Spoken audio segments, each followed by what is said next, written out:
नमस्तस्मै भगवते वासुदेवाय साक्षिणे य इदं कृपया तस्मै व्याचचक्षे मुमुक्षवे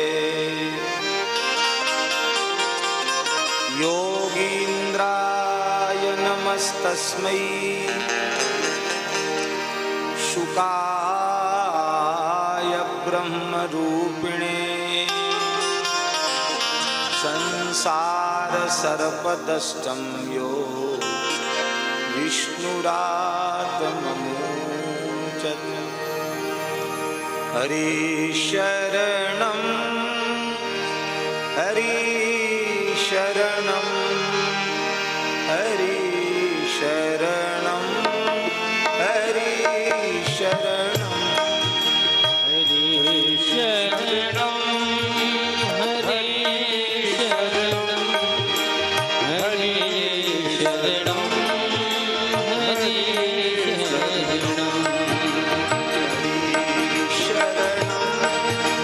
हरि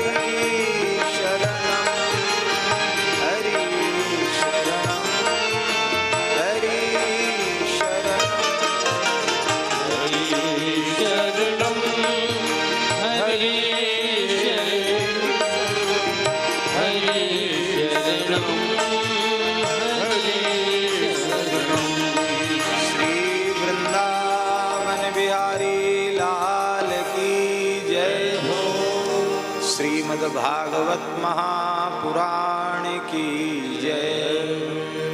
परम पूज्य श्री व्यासी महाराज की जय। सब संतन की जय, सब विप्रन की जय।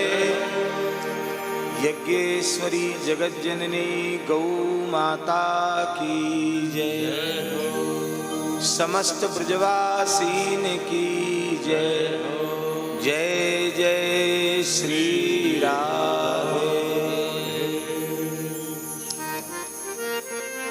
हरि शरणम भक्तवांछा कल्पतरु भक्तवत्सल शरणागत वत्सल भगवान श्री हरि की महती कृपा करुणा से श्रीधाम वृंदावन में श्रोत्य वृंदों को संसार चक्र से मुक्त करने वाले मोक्ष सूचक परम पवित्र भाद्रपद मास के कृष्ण पक्ष में जन्माष्टमी के पुनीत अवसर पर श्री परमहंस आश्रम के इस दिव्य भव्य सत्संग मंडप में आदरणीय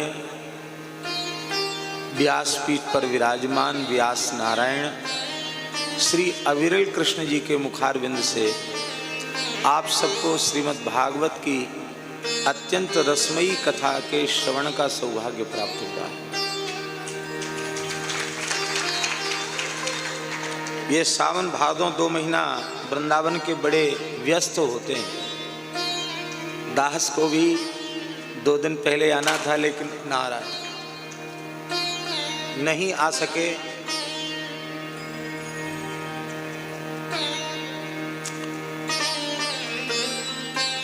कल भी 2 जगह सेवा कथा की एक साथ चल रही है। आज भी इधर मदन मोहन जी के स्थान में सनातन गोस्वामी जी की समाधि के निकट उस शाम को धीर समिति और बीच बीच में भी व्यस्तता कार्यक्रमों की रहती है, पर मन खूब था। परमहंस आश्रम तो अपना ही आश्रम। हमारे पूज्य महाराज जी बहुत स्नेह करते हैं। हमारे श्री ब्रह्मचारी जी भी, शास्त्री जी भी खूब स्नेह करते हैं और बहुत सुंदर श्रीमद् भागवत की श्री भक्तमाल की कथा भी आप करते हैं। बड़ी प्रसन्नता हुई। परमहंस आश्रम में यह उत्सव हो रहा है। मदन मोहन जी में भी कथा का समय 9 बजे से ही है, लेकिन थोड़ा विलंब हो गया। नहीं, हमारा मन था कि हम कम से कम 1 घंटे बैठकर व्यास जी की वाणी का श्रवण करें।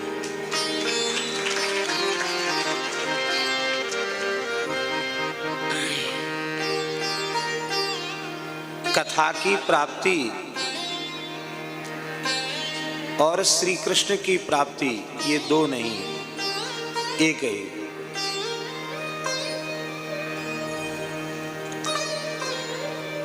सनकादिक भगवान ने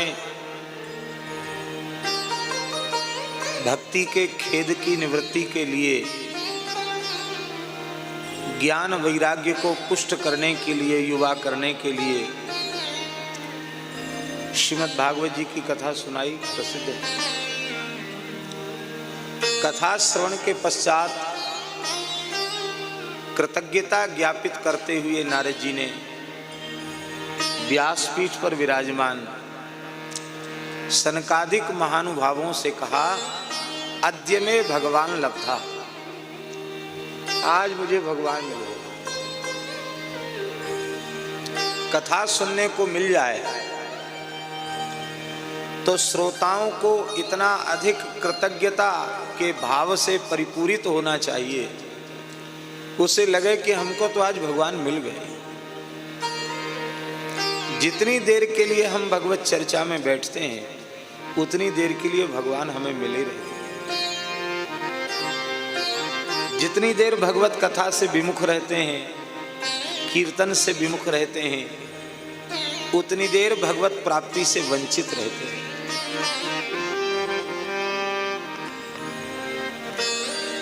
भगवत प्राप्ति का फल क्या है?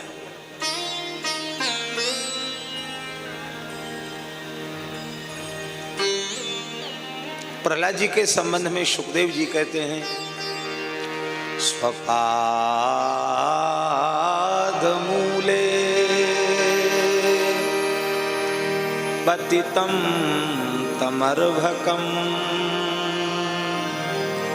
विलोक्य देवः कृपया परिप्लुतः उत्थाप्य तच्छीर्ष्ण्य दधात् कराम्बुजम् कालाहि वित्रस्त धियां कृता। अपने चरणों में प्रहलाद जी को साष्टांग प्रणाम करते हुए नृसिंह भगवान ने देखा, भगवान वात्सल्य सिंधु में डूब गए। उठाकर प्रहलाद जी को गोद में ले लिया और अपना वह कर कमल प्रहलाद जी के मस्तक पर विराजमान कर दिया, जिसके स्पर्श मात्र से काल रूपी सर्प के भय से मुक्ति मिलती है। काला ही वित्रस्त धियां कृता भयम, काल रूपी सर्प से अभय देने वाले। तात्पर्य यह हुआ कि भगवान का प्रत्यक्ष दर्शन हो जाए, भगवान हृदय से लगा ले में, गोद में बिठा ले में, और इतनी कृपा करें कि अपना हाथ मस्तक पर रख दे में, उससे जो लाभ होता है उतना ही लाभ कथा से हो जाए।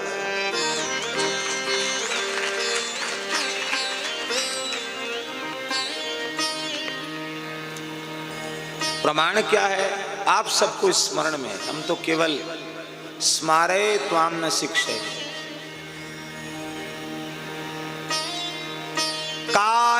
कालव्याल मुखग्रास त्रास निर्णास हेतवे श्रीमद्भागवतं शास्त्रम कलौ कीरेण भाषितम्। कालरूपी सर्प के भय से मुक्ति दिलाने के लिए श्री सुखदेव जी महाराज ने इस कलिकाल में श्रीमद् भागवत शास्त्र को प्रकट किया। तो प्रहलाद जी को भी कालरूपी सर्प के भय से मुक्ति मिल रही है, भागवत जी कथा भी यही कर रही है। और परीक्षित ने अनुभव किया, भगवान तक्षकान्न बिभेम्यहम्, मैं तक्षक से नहीं डरता। क्योंकि प्रविष्टो ब्रह्म निर्वाणम यवयम दर्शितम त्वया। बस संभाल कर सुनना चाहिए और संभाल कर कहना चाहिए। संभाल कर सुनना यह है कि प्रमाद रहित होकर अत्यंत श्रद्धा पूर्वक सुने, क्योंकि प्रमादेन हतम श्रुतम, प्रमाद पूर्वक सुना हुआ विषय नष्ट हो जाए, कोई मतलब नहीं। 3 घंटे बैठो चाहे 8 घंटे बैठो, कथा में बैठे मोबाइल चला रहे हैं, कथा में बैठे दुनियादारी की चर्चा कर रहे हैं, कोई सो रहा है, कोई ऊँघ रहा है, कोई उठ के चला गया, ये प्रमाद पूर्वक सुनना है, इससे कोई लाभ नहीं। इससे अच्छा तो अपना दुनियादारी का कोई काम करो। कथा में बैठो, नाम जप में बैठो, नित्य नियम में बैठो, तो अपने बसे बसाए संसार में आग लगा के तब बैठो, उजाड़ के बैठो संसार। तो भजन का स्वाद, कथा कीर्तन का स्वाद मिलेगा, नहीं कुछ नहीं मिलेगा। ठीक इसी प्रकार से सावधानी पूर्वक कहना, सावधान होकर सुनना, संभाल करके कहना। संभाल कर कहना यही है कि कहीं ग्रंथ के साथ हमारे द्वारा अन्याय तो नहीं हो रहा है।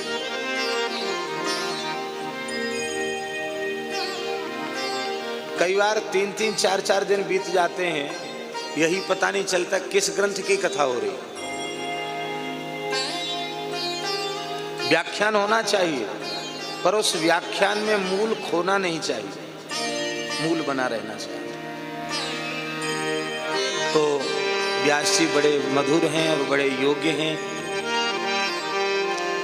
अत्यंत निर्मल और निष्काम भाव से, निर्लोभ वृत्ति से भगवान के मंगलमय चरित्रों का हम लोग आश्रय लें, क्योंकि जब हमारे ज्ञान विज्ञान का लाभ हमें स्वयं को नहीं मिलेगा तो यह बात पक्की है कि उस ज्ञान विज्ञान से दूसरे को भी लाभ नहीं मिलेगा।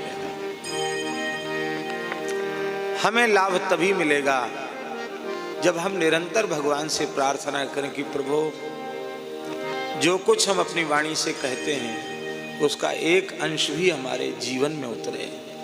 ये प्रार्थना आर्त भाव से वक्ता भी भगवान से करे, श्रोता भी यही प्रार्थना करें कि प्रभु, आपकी बड़ी कृपा है, आप कथा के रूप से हमें मिल रहे हैं, पर आप हमारे भीतर उतर जाइए, हमारे जीवन में कथा उतरनी चाहिए। इन्हीं शब्दों के साथ व्यास जी को तो आशीर्वाद नहीं दे सकते, इसलिए नहीं दे सकते क्योंकि व्यास पीठ पर बैठा हुआ महानुभाव, उसको हम लोग मनुष्य नहीं मानते। नारायण, नारायण को आशीर्वाद कौन देगा?